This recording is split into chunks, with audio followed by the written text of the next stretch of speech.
Qui es-tu? Thio est mon nom d'artiste. Je m'appelais Petit Loup dans la famille et que dans la bouche d'un enfant, ça donnait Tiou. Donc, c'est ce que j'ai choisi pour lancer ces créations, cette vie d'artiste et sortir de ma zone de confort, notamment sortir des toiles, des peintures sur toile classiques pour aller vers des choses plus autour du bois, des pastels et de la naturalité qui est vraiment l'enjeu, le contenu qui me tient aujourd'hui à cœur. Comment tu en es arrivée à cette aventure artistique? Alors, je suis fondatrice de l'association Terre de Vrai qui accompagne les collectivités en développement durable. Et du coup, l'enjeu est de transmettre des contenus sensibilisants sur la biodiversité et l'écologie notamment. Et cette approche artistique est vraiment complémentaire en fait à ce contenu éducatif et reprend ces mêmes valeurs donc de transcription de la nature et des enjeux du développement durable à travers tant les supports de bois que les illustrations autour des arbres, de la végétation et des animaux également emblématiques. L'idée est de récupérer du bois, des matériaux destinés à la construction, des palettes et de leur donner une deuxième vie. Donc de défaire, refaire, reconstruire et magnifier, sublimer, réutiliser voilà, pour faire durer.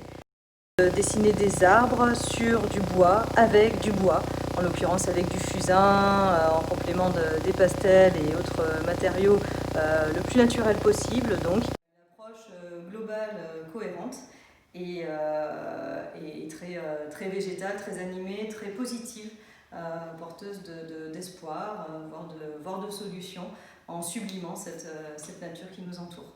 Est-ce que tu peux nous parler un petit peu des messages que tu veux y faire passer? On retrouve donc les grands pans du développement durable à travers le temps, avec les arbres et leurs racines éternelles, imbriquées à travers des écosystèmes les unes les autres, avec l'animal et le végétal entremêlés.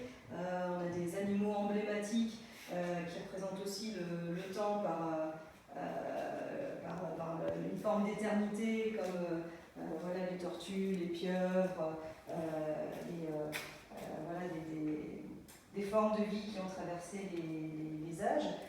L'espace également, avec terre et mer fondues dans un ensemble cohérent, voilà, un peu saugrenu, qui n'existe pas en tant que tel au naturel, des paysages de terre dans la mer ou inversement, mais qui finalement fonctionnent et surprennent. Donc c'est aussi l'enjeu de ces créations, d'attirer l'attention par un autre regard sur la nature et sur cette cohérence. On peut lire ces œuvres à travers 3 voire 4 collections. Les plus beaux arbres, entre terre et mer, nature et vie, et les bûches marines. Voilà, il y a 4 collections de 2020 qui sont autour de cette thématique de naturalité, toujours sur une base de bois en tableau ou en volume, et où j'invite effectivement chacun à lire à travers différentes clés d'approche, à lire ce qu'il a envie d'y voir, en fait, à ressentir, suivant chacun son expérience